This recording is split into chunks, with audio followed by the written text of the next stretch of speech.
Bonjour à tous. Aujourd'hui, je vous propose notre premier exercice que j'ai intitulé « Être réaliste ».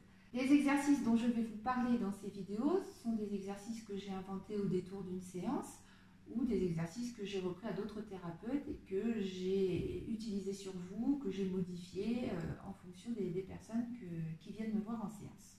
Ce premier exercice, je le propose aux personnes qui viennent me voir au cabinet, qui ont des vies de dingue, qui sont hyper stressées, qui courent partout. J'ai l'habitude de dire qu'elles sont en apnée, c'est-à-dire qu'elles arrivent chez moi, elles sont comme ça, elles courent partout, elles font des journées de dingue et elles ne s'arrêtent jamais. Aujourd'hui, nous sommes confinés, donc obligés de nous arrêter. Eh bien, c'est le moment idéal pour faire un point sur votre activité. Comment ça se passe? Vous allez prendre une feuille de papier et vous allez lister du moment où vous vous levez jusqu'au moment où vous vous couchez une journée ordinaire, pas une journée de confinement, une journée ordinaire, la journée de fou que vous menez en temps normal. Vous allez tout lister. Ensuite, vous allez prendre des stabilos et vous allez stabiloter tout ça par ordre d'importance.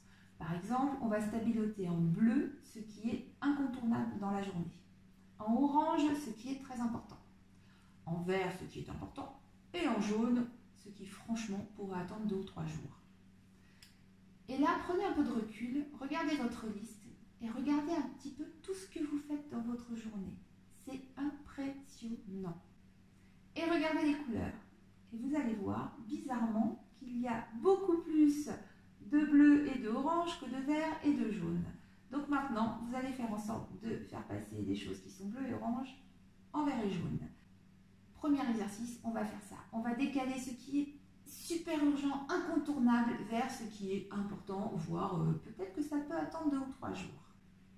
Une fois que vous avez fait ça, vous allez prendre un stabilo rose et me stabiloter une ligne blanche. Cette ligne blanche, c'est une ligne de rien du tout.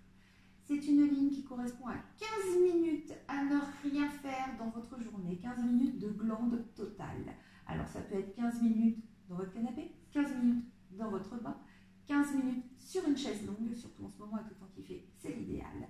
15 minutes pour vous. Et cette ligne rose, celle-ci, vous me la laissez tous les jours. Autant les autres, vous essayez de décaler, vous essayez de prendre du temps, vous essayez de prendre de la place dans votre journée pour me mettre cette belle ligne de 15 minutes, là au milieu, cette belle ligne rose qui est indispensable à votre bien-être.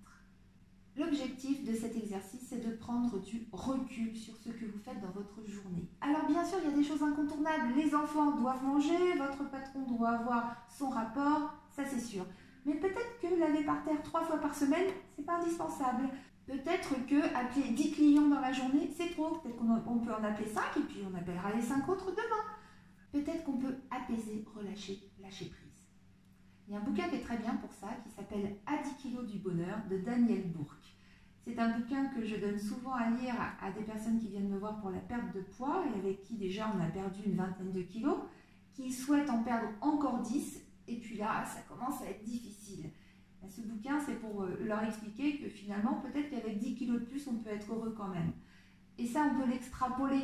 Peut-être qu'en faisant un peu moins dans la journée, on peut être super efficace aussi, mais quand même pouvoir respirer, se poser et prendre ces 15 minutes de stabilo rose, 15 minutes qui font du bien. Le résultat de cet exercice, c'est fuir la perfection, être moins dur avec soi, faire de son mieux, et c'est déjà beaucoup. Alors je vous laisse faire de votre mieux et je vous dis à bientôt.